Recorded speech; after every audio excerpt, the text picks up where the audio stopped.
If it wasn't for this family, this boy really might have lost his life this day. If you haven't seen this video, it made me absolutely livid. This family was out paddleboarding and they stumbled upon this kid named Marquise.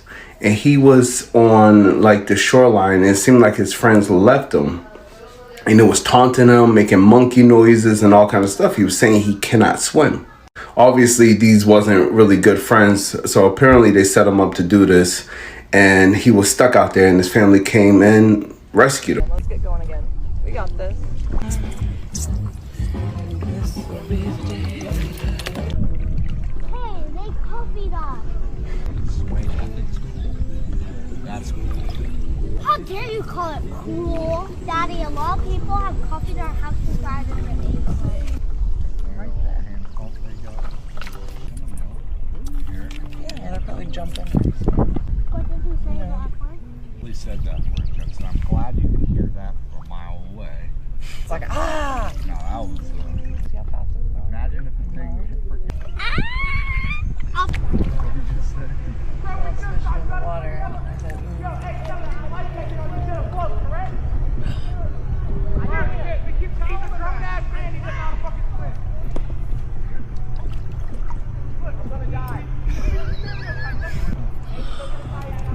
Wait,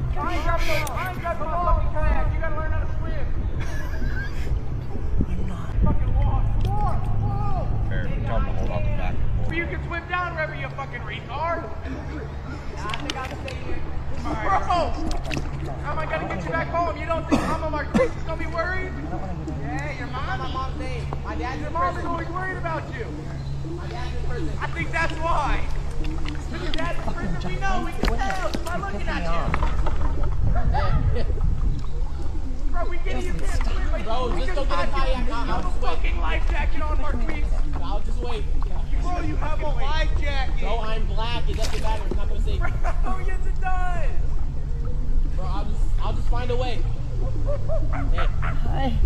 Yeah, they think I'm about to swim back, but I can't swim. Bro, you have a life jacket. I'm gonna die. Standing right Hold now. on to the You back have to of the go board. On. I'm just You trying to did get that over to get over I there. get- we can get We you taught him there. how to swim. Oh, so I can just like hold on to the back of the boat. Right here if you want. Yeah, I might drown. You won't drown. You won't I'm gonna try to drown. get You're not going to drown. I promise you won't drown.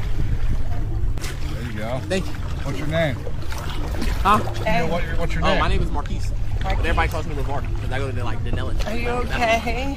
Are you Ma'am. okay? Are you okay? Yeah, Okay. I was okay getting over here. And they think I'm about to swim back. I can't even swim. Good job right now. Probably gonna hold on to this.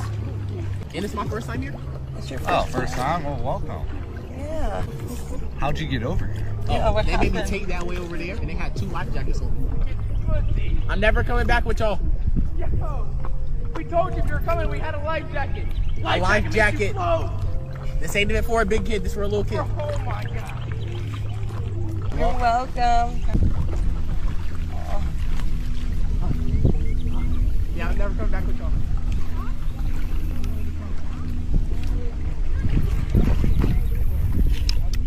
I don't know what to say.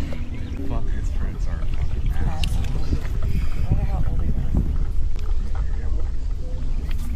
What? Hi guys, my name is Kelvin, and you're welcome back to the channel. Imagine being surrounded by people you call your friends. Imagine trusting them enough to go out on the water, even though you've already told them you can't swim. Now, imagine those same people laughing while you're panicking. Instead of helping you, they're recording. Instead of encouraging you, they're mocking you. Instead of pulling you to safety, they're telling you to figure it out yourself. That is exactly why this story has so many people angry. Because this isn't just another viral internet clip.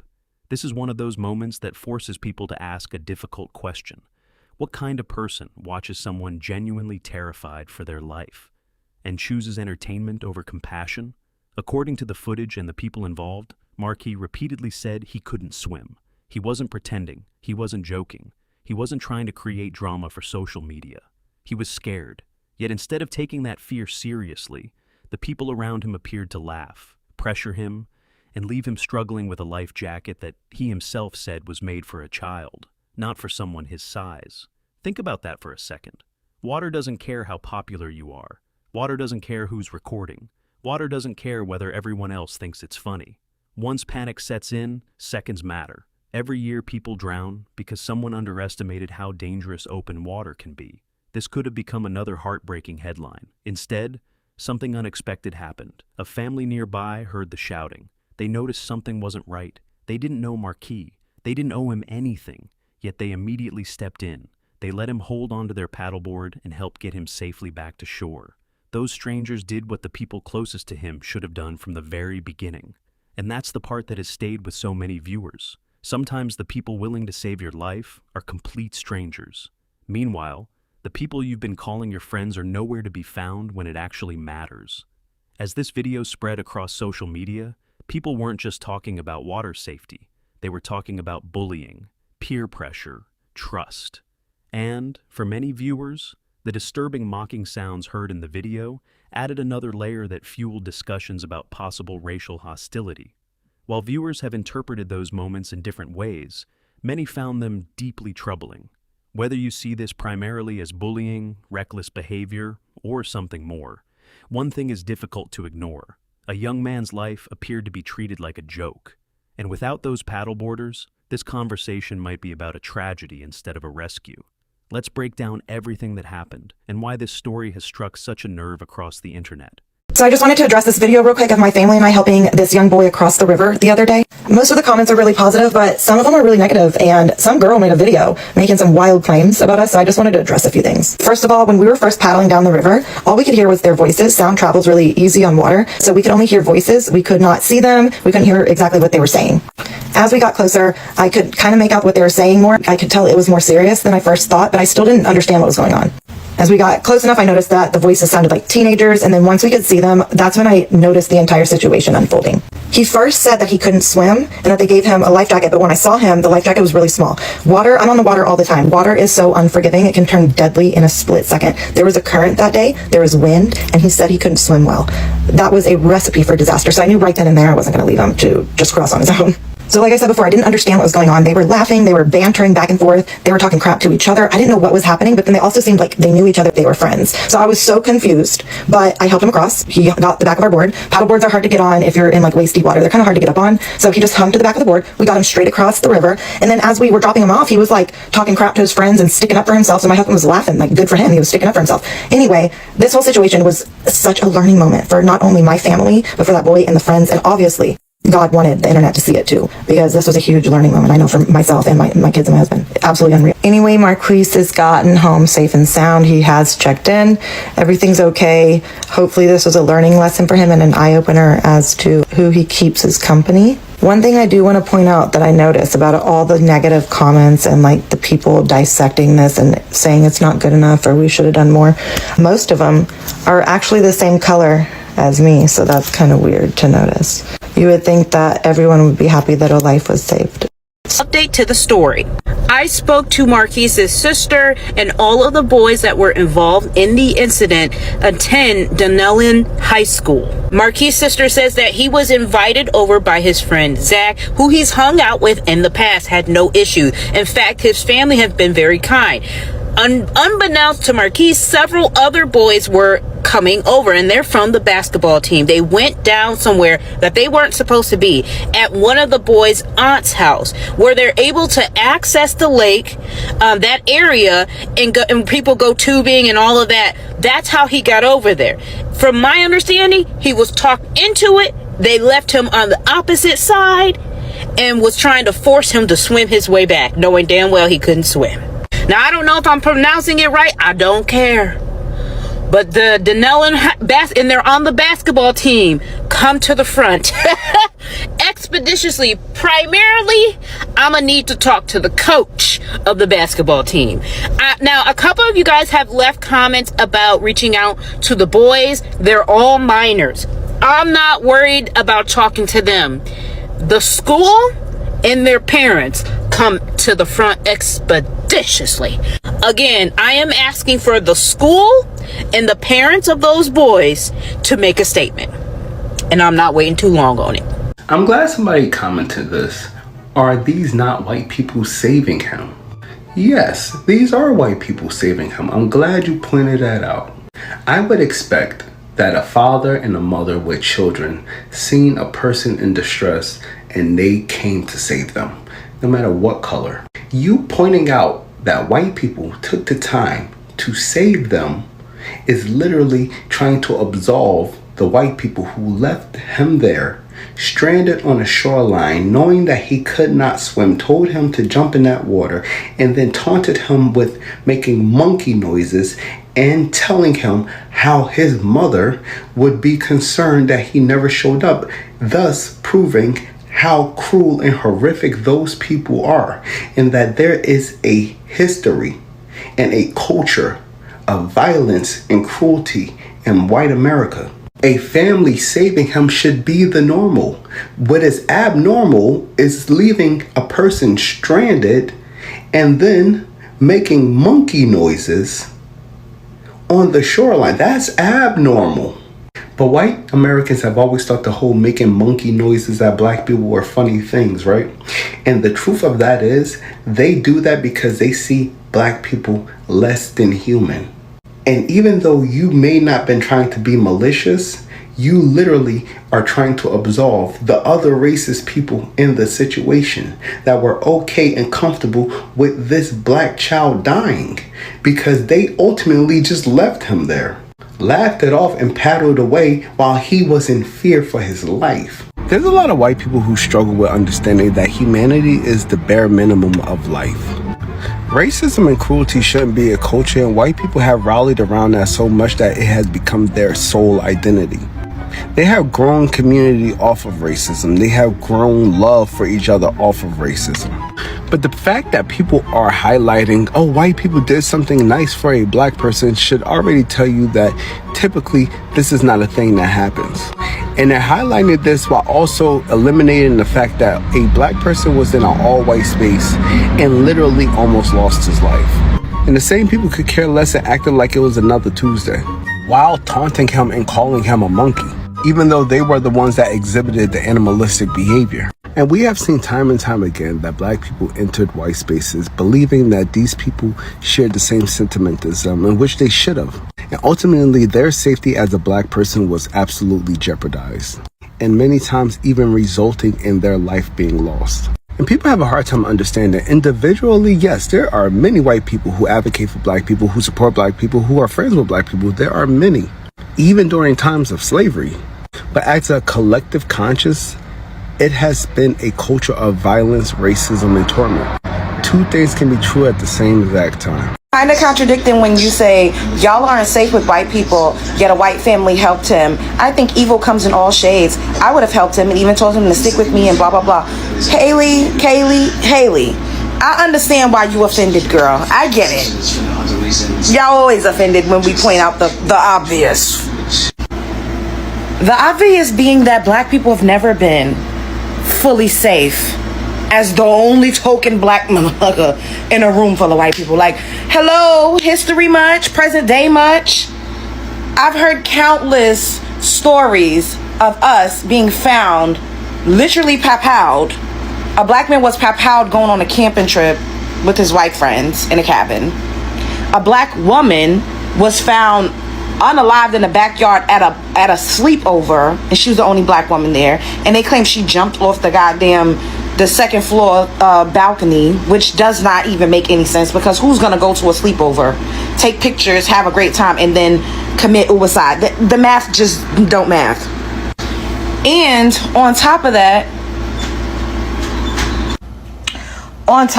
like I was saying, at the end of the day, we've never been fully safe just in this country walking around as black people.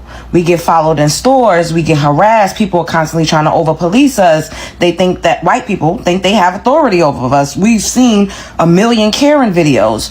You literally listened to my video to respond, and you didn't actually listen to what I was saying.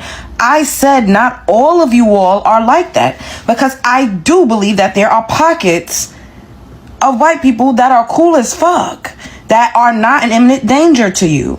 However, as a collective, we know what it is. There is a lot of inherent bias, anti-blackness, and just flat out racism in your community, Haley. Now, if you are a hit dog hollerer, then I suggest that you check yourself, because at the end of the day, maybe you are one of the good whites. Maybe you are. I literally made it a point to say, shouts out to that lady. I gave her her flowers. The fact that you needed to sit up here and say, oh, it's a contradiction. It's not a contradiction. Multiple things can be true at the same time, darling. Muhammad Ali said, if 1,000 or 10,000 snakes is at your door and 100 of them are not venomous, are you going to open the door and let the snakes in? Are you going to take that chance? No. That wouldn't be wise. You have to be cautious. Black people have to be cautious, on guard, and always use discernment when it comes to other groups of people, not even just white people, but other groups of people outside of ourselves, even amongst each other, but so a million times more when we are in situations with other people that are not predominantly us. Historically and in modern times, it has not been safe. That's it. Of course, there's, bad people in every group. I never said that there wasn't. But when it comes to black people and what our relationship has been with white people, it has not been good. It hasn't. So if that hurts your feelings, then it is what it is. Spread love is the Brooklyn way. Girl. Peace. I know darn well you ain't went out there to that lake and can't swim. I know darn well you ain't went out there to that lake and can't swim. Marquise, Lamar, they not your friends. They not your friends. They were willing to risk you drowning. And then they say they taught you how to swim. They not your friends. Don't you ever go nowhere with somebody that talking about we gonna teach you how to do something. Marquise, aka Lamar, if you don't already know, don't you go nowhere with nobody. Don't you go nowhere with nobody. Did your mama know you were gone? Did your mama know you were gone? Thank God for that family that came that actually saved your life. Because those boys was telling you, Marquise, they not your friends and they were not playing with you. Where is your mama at? Because I bet you she didn't know you were there. Especially you can't swim. Where your mama at? Tell your mama to come up here. Tell your mama to come up here, Marquise, aka Lamar. I need to talk to your mama.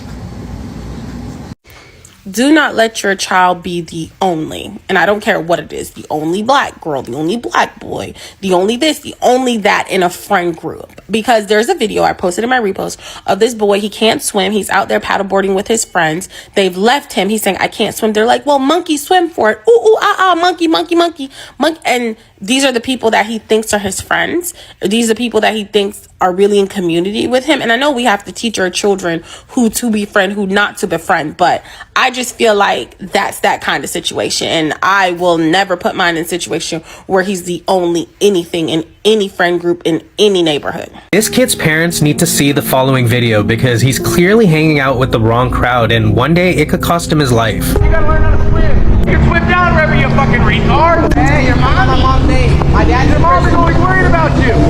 My dad's in prison. I think that's why. When your dad's in prison, we know, we can tell just by looking at you. Bro, we can't even swim. Bro, just go get a kayak. I'll fucking life jacket on, Marquise. I'll just wait. Bro, you have a life jacket. No, I'm black. It doesn't matter. It's not gonna save me. Bro, yes it does. Bro, I'll just find a way. Hey. Yeah, they think I'm about to go back. Thankfully for him, this family was there to help him. They put him on the back of their kayak and took him to shore. But if it was up to his buddy, he would have left him right there. In the original video, you can hear this kid telling his friend that this is the last time that he's coming out with them. And I really hope that he holds that true. Because obviously, any real friend wouldn't leave you like this. I'm sure by now you guys have seen the video of the young black boy stranded in the water with a group of his friends urging him to jump in and swim across the lake even though he can't swim. all the while teasing him and making monkey noises. This is diabolical. I think that's why. Your dad's we know, we can tell just by looking at you. Bro, we get it, you can't swim, but Bro, we just go get a got you. kayak. You have I'll a just wait. fucking life jacket on, Marquise. I'll just wait. Bro, you have a life jacket. Bro, I'm black. It doesn't matter. It's not gonna save me. Bro, yes it does. Bro, I'll just find a way. As a girl raised in the South by the Gullah Geechee people of South Carolina, there are certain rules that were drilled into us to keep us safe. Never ever go as the only black person into the woods with YT people. Never ever go as the only black person to the water with YT people. Never ever as the only black person sit around and watch YT people get drunk, because they will surely turn on you. And if by chance you have a best friend there, do not depend on that best friend to help you, because although they may not participate in violating you, they will not have the power to stop the mob. Y'all be safe. One of the biggest lessons from this incident is that not everyone standing beside you is actually on your side. We hear the phrase, choose your friends wisely all the time, but moments like this show why that advice matters. Real friends don't pressure you into situations they've already been told you're uncomfortable with. Real friends don't laugh while you're begging for help. Real friends don't abandon someone who's openly saying they can't swim. Whether this started as a joke or not, jokes stop being funny the moment someone's safety is at risk. Far too many people today seem more concerned with capturing a viral moment than protecting another human being. We've reached a point where some people instinctively reach for their phones before they reach out their hands. That's a problem. Another thing that stood out was the life jacket. Markey said it was a child's life jacket. If that's accurate, that alone highlights how seriously people should take water safety. Life jackets aren't accessories. They're safety equipment. An improperly fitted life jacket may not provide the protection someone needs in an emergency. And when someone already can't swim, every detail matters. What makes this story even more emotional is that complete strangers recognized the danger faster than the people who knew him. The paddleboarding family reportedly heard the commotion from a distance. They assessed the situation, they saw someone struggling, and they acted. No hesitation, no debate, no waiting to see what would happen. Just action. That's what courage looks like. Not filming, not laughing, not pretending everything is okay. Simply seeing another human being in danger and deciding to help. Their actions remind us that kindness doesn't require familiarity. Sometimes humanity is enough. This story has also reopened conversations about teaching children and teenagers how to navigate peer pressure. Young people often go along with activities because they don't want to be left out. Many feel embarrassed to admit they can't swim. Others stay silent because they're afraid of being mocked. But there is absolutely nothing embarrassing about knowing your limits. What's dangerous is pretending you don't have any. If you can't swim, say it. If you're uncomfortable, leave. If people mock you for protecting yourself, those aren't your people.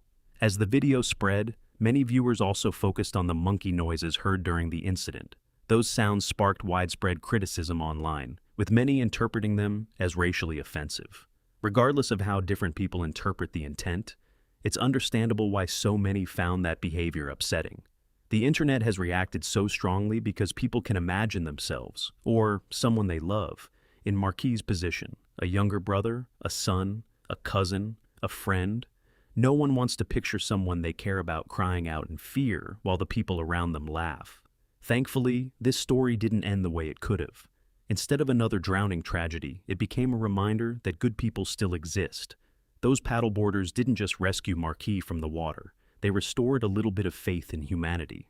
Hopefully, this experience also becomes a turning point, not just for Marquis, but for every young person watching. Pay attention to how people treat you when you're vulnerable. That's when you discover who your real friends are. Because loyalty isn't measured during good times. It's measured when your safety, your dignity, and even your life are on the line. This story could have ended very differently, and that's what makes it so powerful. Thankfully, Marquis made it home safely because strangers chose compassion over indifference. If there's one lesson to take away from all of this, it's simple. Never let peer pressure override your instincts. Never be ashamed to admit your limits. And never mistake people who laugh at your fear for genuine friends. I'd like to hear your thoughts. Do you think this was simply reckless bullying, or do you believe there were deeper issues at play? What stood out to you the most about the rescuers' actions? Share your perspective respectfully in the comments below. If you found this breakdown meaningful, don't forget to like the video, subscribe to the channel, and turn on notifications so you don't miss future discussions on the stories everyone is talking about. Thanks for watching, stay safe, look out for one another, and I'll see you in the next video.